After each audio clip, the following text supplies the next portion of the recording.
Hey, what's up guys, I'm Omogonix here and welcome back to a brand new Godot 4 tutorial here on the channel. So in today's tutorial I'm going to be teaching you guys how to make a basic trigger-based dialogue system for your game. So to get started, what I'm going to do is I'm going to create a new scene. It's going to be a user interface scene, and what we're going to start off by doing is actually making the UI for our dialogue. So I am just going to call this parent node here dialogue UI. And then I'm going to add a canvas layer because I like to add canvas layers sometimes. I'm just going to call this canvas.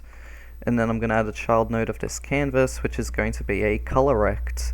And the color rect is going to act as like a background for our dialogue UI. So I'm just going to like move this down like that, because how I want it to be is so we can see the character we're talking to in the, the middle to top half of our screen. And then here in the bottom bit of the screen we then have our dialogue show up over this background here. So I am going to make the background black, just like that. And I'm just going to call this BG. And I'm going to add another child node. It's going to be a rich text label. So this here will be for whoever you're talking to's name, or it could also be, the main character's name as well. So I guess it depends on who's actually talking in the dialogue. But anyways, what we're going to be doing here is we're going to enter speaker name, and I'm just going to move this down like that. And I'm going to change the font size maybe to something like 32. And then we'll have the speaker name be just like this. So I'm going to call this speaker name. And then we're going to press Ctrl D to duplicate. And then I'm just going to move this down here, and this is going to be our dialogue text. So I might make this smaller, maybe like 20, it's a bit small, 24 maybe. And then I'm just going to enter in, this is dialogue text. So this is going to be like the sample text for our dialogue. And I'm just going to call this dialogue text here in the hierarchy. And I'm going to save it. Make sure that when you are working on your scenes, of course, that you do save them often as you're working on them. And then the last thing which we're going to be adding in here is a button. So I'm just going to regular button. And this is so then we can continue on our dialogue. So whenever we press this button, the dialogue will continue on. So I'm just going to write continue into this button, but you can write whatever you want. And I'm going to maybe set the font size to like 24. And then just make the button a bit smaller. And then just move it over here, I guess. And hopefully everything goes well. In fact, we'll make this dialogue just a tiny bit smaller. Alright, so that's going to be our basic dialogue UI for this tutorial. Also, I'm just going to rename this to continue, this button here. Alright, so now that we have our basic UI done, let's go ahead and actually make the dialogue trigger itself. So I'm going to go create a new scene, 3D scene, and I'm going to call this dialogue trigger. And then I'm going to add a child node. It's going to be an area 3D. Since area 3Ds are like triggers in Godot. And I'm just going to call this trigger in the hierarchy as well. And then we're going to add a collision shape. And the shape is just going to be a box shape. And then I'm going to save my scene just like that. Something else which I just forgot about, we'll come back to the dialogue trigger in a minute. Something which I also forgot is to actually add an animation player for our dialogue text. Now the reason as to why is because I want to add like a typewriter effect to the dialogue. If you don't want to have a typewriter effect, that's totally fine. You can skip this part of the tutorial if you want to. I'll have a timestamp here on the screen if you want to skip it. But anyways, I'm going to add an animation player. So I'm going to go add animation player. And then I'm going to go create a new animation, and this is just going to be called scroll, because it's going to be like, we're scrolling the text. So you can make this animation however long you want. I think I'm going to do 3 seconds long maybe, or maybe, we'll do 3 seconds long I think. Actually no, we'll do 1 second long, but we'll focus on like changing the speed scale of the animation player if we need to. So with the dialogue text here, if you go to displayed text, and then visible ratio, we can actually like change the visible ratio of the text. And as you can see when we change this slider, it's almost like a typewriter effect that you see in a bunch of games. So I'm going to set this to 0 by default, then I'm going to go set a keyframe on my animation, just like that. And then we're going to go create a reset track for it as well to make sure that it starts off as that when we start our scene. Go create, and boom, there we go. And then at the 1 second mark of the animation, I'm then going to turn up the visible ratio of the text. set another keyframe for the animation, and boom, there we go. And boom, now we have like a typewriter effect on the text using an animation player. Of course you can do the typewriter effect in code as well, but I'm going to be doing it in an animation player today. Alright, so now that we've got that out of the way, let's continue on with the dialog trigger. So what we're going to do is we're going to select the parent node of the dialog trigger, and we're actually going to create a new script now. So where it says script empty in your inspector menu, just click here, go new script, and then we're going to click on the folder. I'm going to save this into my scripts folder. If you don't have a scripts folder yet, you can create one by clicking on this little icon up here. Then we'll go open, create, and boom. Alright, so first off, let's just get rid of these functions for now here. And we're going to start off by creating a few variables. So the first variable is going to be for our speaker name. So we're going to go var, onReady var, because we need to assign this variable onReady, meaning at the start of the scene. So we can go onReady var speaker name, and this will be a string, it will be a rich text label. And then this will equal to get_tree dot current_scene dot get_node, and what you want to do here is you want to get the node of your speaker name from your game scene. So current scene, so get_tree.current scene, that is your current scene that you are loaded into. So that means your parent scene. So for example, right, this here is the example scene I'm going to be using for this tutorial, the example game scene I'm going to be using. So that means that the current scene is this node right here, the parent node level. So now you want to get the path to your dialog UI from the level. So I currently don't have the dialog UI added into my level scene, but if I did, it would be a direct child of it. So what I'm going to do here in get_node is in quotation marks, I'm going to do dialog UI slash, and then you want to get the path to your speaker name. So for me, that would be canvas slash speaker name, just like that. And then we're going to do the same thing for the dialog text. So to make this easy, I'm just going to copy this, paste it underneath here, and then change the speaker name variable to dialog text, and then just change its speaker name here to dialog text, since we're grabbing the path to our dialog text, not our speaker name. Alright, so now we're going to be doing an exportable variable for the lines that our characters speak, so at export. And by the way, if you're wondering what export does, basically if you've used Unity before, it's basically like a public variable. So basically it allows you to edit the variable outside of the script. So I'm going to call this @export var, and I think we're just going to call this dialogues, since this is going to be the lines that our characters speak. And then we're going to do ... array, so this is going to be an array variable, and it's going to contain strings. So if you don't know what an array is, basically it's just like a list which can contain a bunch of different elements in it. So as you add more elements, here we have more options to enter more dialogue. And we're going to be doing the same thing for the character names as well, for when we're actually displaying the character names. So we're going to do speaker names and array string. Another thing which we're going to need to do as well is we're going to need to create an exportable variable for the speaker, since when we go to speak to the character that we want to speak to, we want to make sure that the character is looking at us. So we're going to be implementing some code for that, so we are going to need a variable for the speaker, of course. So we're going to go @export var speaker, and I'm just going to enter in node 3D as the type. And node 3D basically encompasses all 3D node types in Godot, so even character body 3Ds and that sort of stuff. And then another variable, yes I know there's a bunch of variables, but another one which we're going to do is var current dialog. So this will determine the current dialog that we are on, and by default this is going to equal to -1, because when we go to start the dialog, it will then equal to 0, and 0 will be the first dialog that happens. So that's why current dialog is going to equal to -1 at first. Oh, and one last thing I almost forgot as well is we're going to need a variable for the player.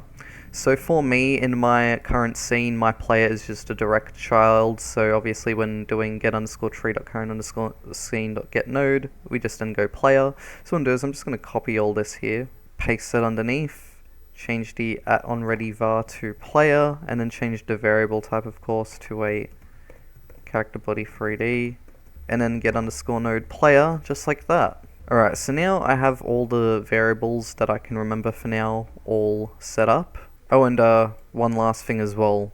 I know, another one, but don't worry. Another thing which we're going to need to do is actually grab the dialog UI itself, except we're going to grab the canvas instead of the actual control node, because how Godot works, right? So if I go into here, if I disable the dialog UI, as you can see, when I'm disabling the visibility, the canvas stays visible, and that's because when you add a canvas and you add nodes underneath it, basically no longer will control nodes matter. It is now the canvas which controls the visibility. So if you've added a canvas like me, we're going to be grabbing the canvas instead. So dialog UI, we don't even need to add a type for this, and then we're just going to grab the canvas node just like that. And boom. So by default, of course, do make sure that your dialog UI visibility is false. You don't want that to be enabled by default. And then of course, just one last variable as well. This will be called started, and this will determine if our dialog has actually started or not. Alright, so now that we're done with the variables, we can finally move on to creating the functions. So the first function we're going to be creating is to actually start and continue on the dialog itself. So we're going to go func continue func continue dialog, and then what we're going to do here is we're going to do current underscore dialog plus equals 1. So what we're doing is we are plussing onto what current dialog already equals to. So if it equals to -1, it will now equal to 0. And then what we're going to do is we're going to check if the dialog UI is currently not visible.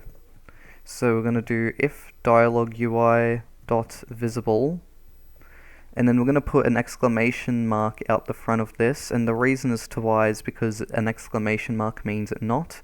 So if the dialog UI is not visible, then what will happen is the dialog UI will become visible. So dialog UI dot visible equals true. And then underneath this, we're then going to do dialog text dot text equals, and then we're going to do dialogues, and then in brackets here you then want to do current dialog. So the reason as to why we do this, I will explain why. So if we go to the dialog trigger here, as you can see we have our strings array. So basically, let's say for example we have a bunch of strings here. So as you can see here, we have these numbers next to the strings. So we have 0, 1, 2, 3, 4. So when we are setting dialog text.text here to dialogues, and then we have whatever current dialog equals to in these brackets here, what we are doing is we are grabbing one of these indexes in our dialog array. So then our dialog text can equal to whatever's entered into one of these boxes here in our array. So I am actually going to enter in some dialog to begin with. So let's play around with some dialog here. So we're going to have, for the first speaker, they're going to say, "Hi, how are you?" Oh, I accidentally did an extra space. Oh wait, no, it was a normal space. How are you? And then we're just going to do a second dialogue, and this is going to be for the second speaker, probably for the player. And then, "I'm doing good. Are you well?" See, I'm just entering some example dialogue right now. "Yes, I'm doing well." Alright, so yeah, that there is going to be our example dialogue for this tutorial. And now I'm going to do the speaker names as well. So the thing with the speaker names is you want to enter in the right name for the right dialogue index. So for me, I'm going to have two characters named Bob and Bill. Now because they speak one after another, it's easy for me to remember who's saying what. So Bob says the first line, Bill says that second line, then Bob, then Bill, then Bob, again I think.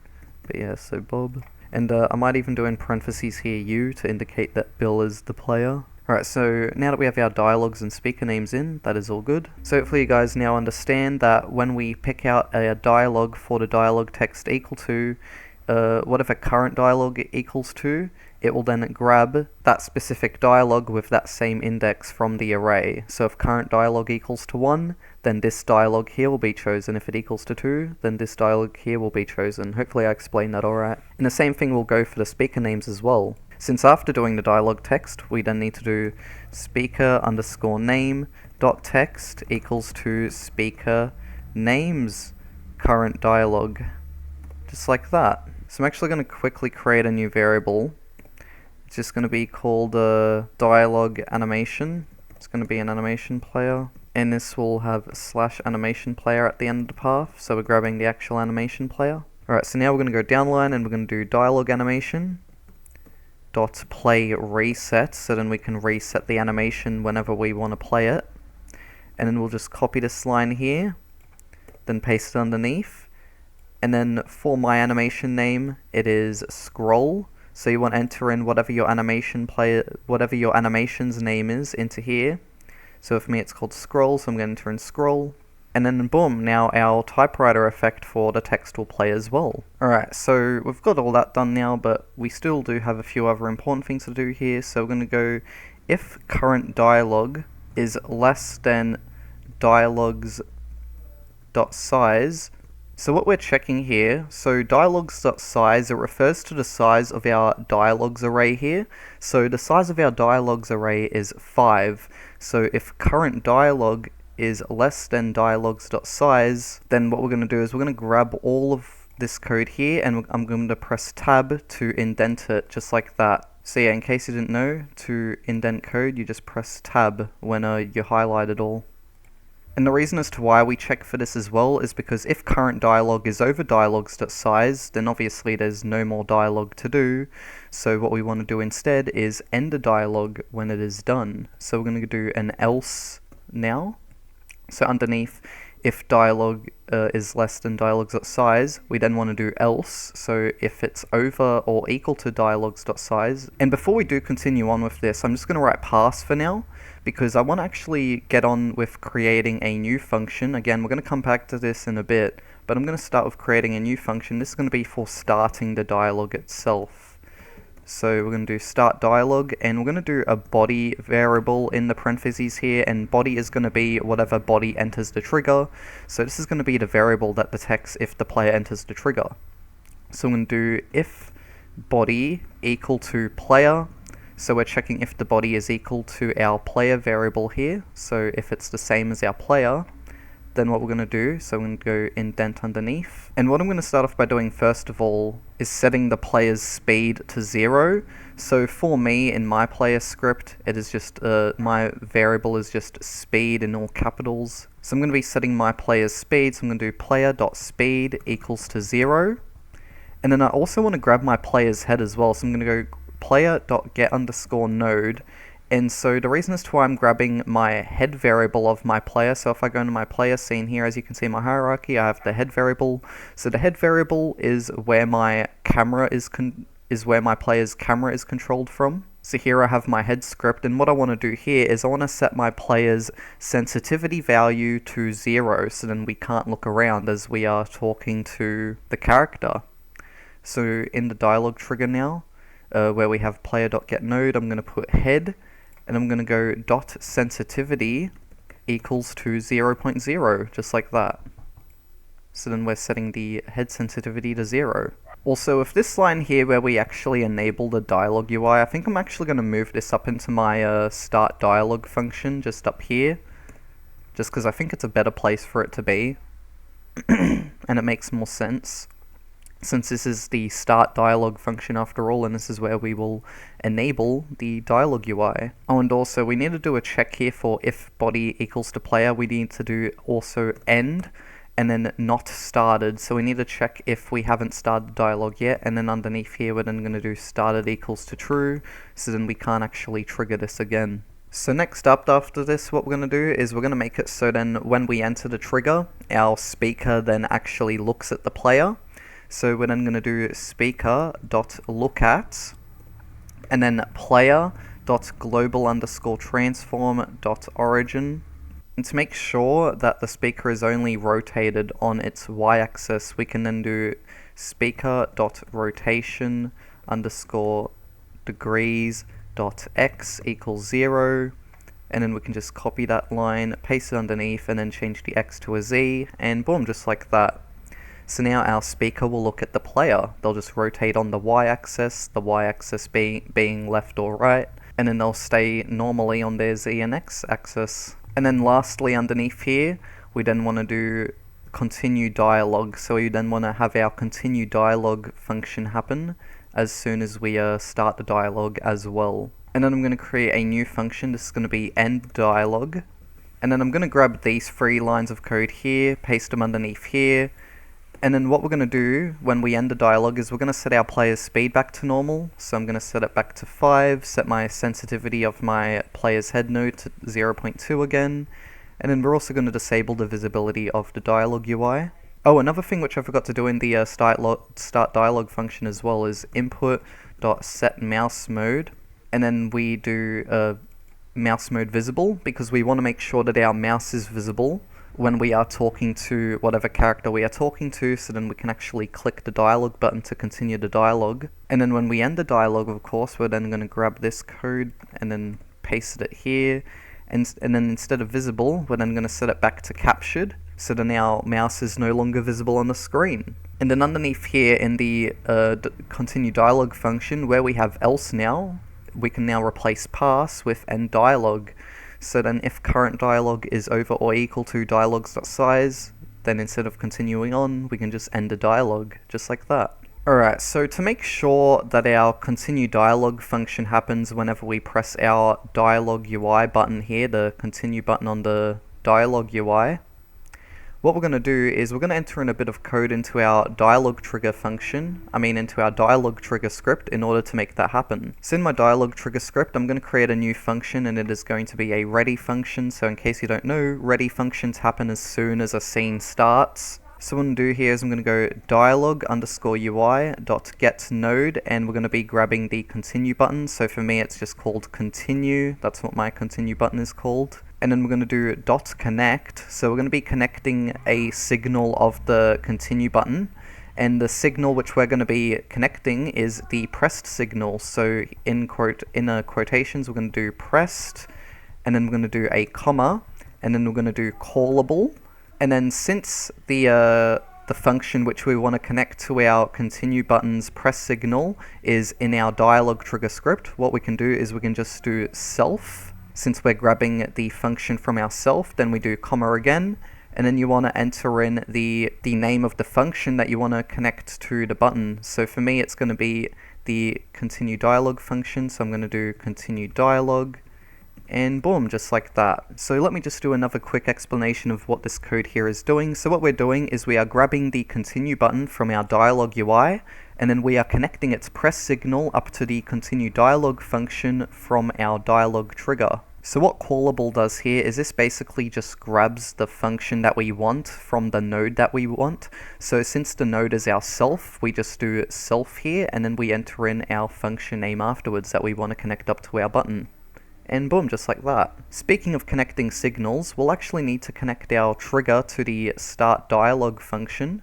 So what I'm going to do is I'm going to grab my trigger here and then switch over to the node tab, and then where we have body entered, I'm going to double click on this, and I'm going to enter in my function, so it's start_dialog, then we go connect, and then you will know you've connected it up correctly when you do see your green icon here next to the function which you've just connected up. So I think we might be ready to actually go ahead and test what we currently have so far. There is a tiny bit more to do, but I think it will be useful for us to go test what we've got so far. So let's go into our test level scene here. And so as you can see here, I've actually got my speaker character. So now I'm going to go instantiate a child scene. It's going to be my dialog trigger.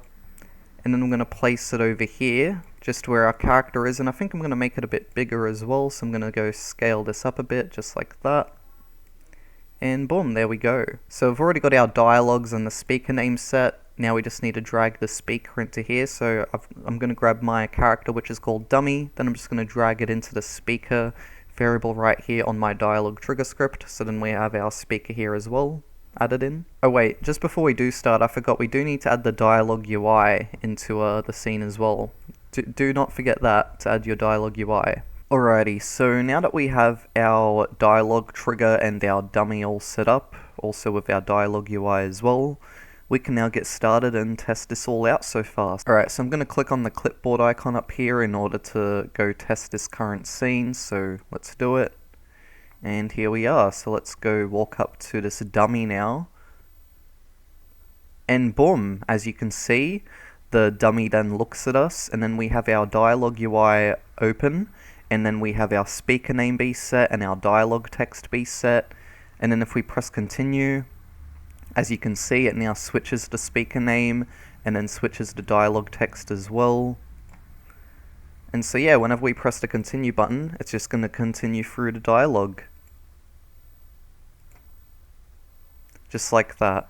So obviously we're not done yet, we still do have a bit more stuff to do, so let's go ahead and finish this off. We're almost towards the end. Alright, so on my dummy, I don't know if I showed you guys this earlier, I don't think I did, but I have an animation player here on my dummy, and this is what's going to be called the talk animation. So you guys can make a talk animation for your character if you want to. For my talk animation, it's just simply this cube here out the front of my character moving up and down, since, you know, this character is just meant to be like a tutorial test character. So if you guys want to, you can of course make like a talk animation for whenever your character is talking. Basically, I plan to make this talk animation here play whenever this character is meant to be talking. So let's go ahead back into my dialogue trigger script. Alright, so in order to play our dummy's talk animation whenever it is supposed to be talking, here's what we're going to do. So in my continue dialogue function, under the if continue dialogue is less than dialogue.size, so what I'm going to do is we're going to do if, and then in quotations, you, not in speaker name. So basically what we're doing here is we're checking if the word you is not in the speaker name for the dialogue. And the reason as to why is because when our character is not talking, you is not going to be in the speaker name, so that means it's going to be the opposite character talking. Therefore we can then play the dummy's talk animation since they're the one who's going to be talking. So then we're going to indent underneath here, and then I'm going to do dummy.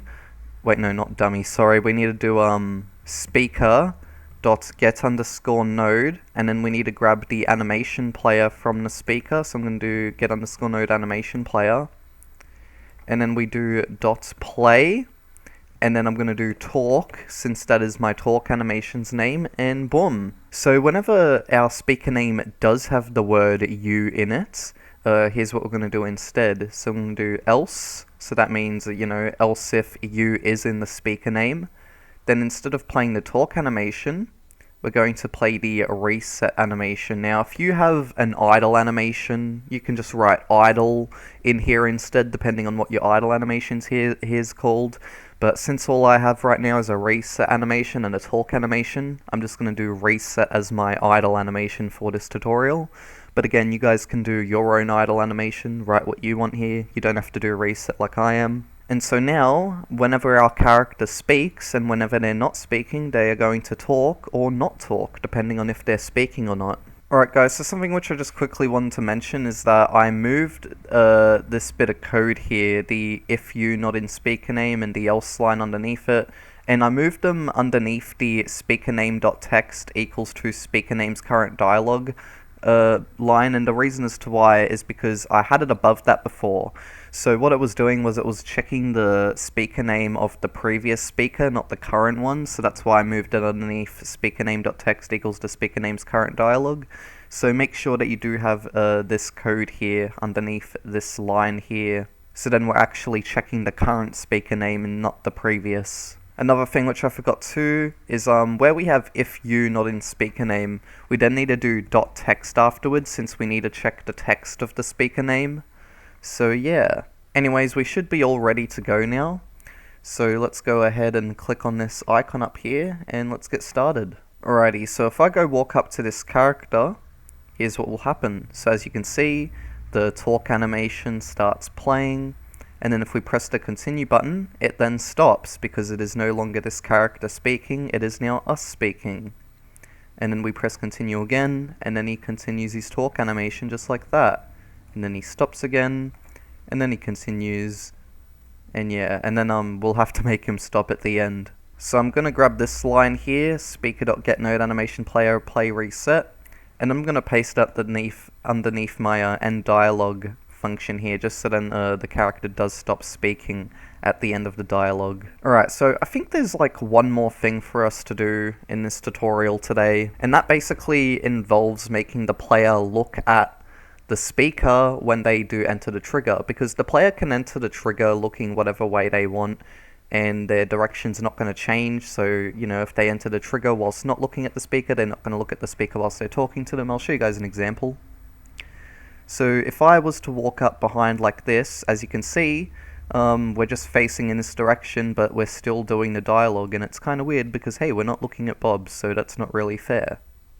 So here's what we're going to do for that. Alright, so in our start dialogue function, underneath where we do the speaker.lookAt, we're actually going to do the same thing for the player now. So I'm going to do player.lookAt, and then we're going to do speaker.global_transform.origin, and then we're going to set the player's rotation degrees to 0 on the X and Z axis, just like we did with the speaker. So we're going to set that for the player now, and boom, just like that. So now the player will be rotated towards the speaker. However, we'll want the player's head to also look at the speaker too, directly at, you know, the top of the speaker near its head. So what I'm going to do is, on my dummy here, you guys can do this with whatever character you want your player to speak to as well in your game. But I'm going to add a new child node, node 3D, and this is going to be my character's head node. Now the reason as to why I'm adding this is so then our player's head can actually look at this node whenever we are talking to the speaker. And the reason as to why is because if we make our player's head look at the global transform origin of our speaker dummy here, what will happen is our player will just look at the ground, because the transform origin of the character here is at the ground. And obviously I don't want the player's head to look towards the ground, I want them to look towards the speaker's head.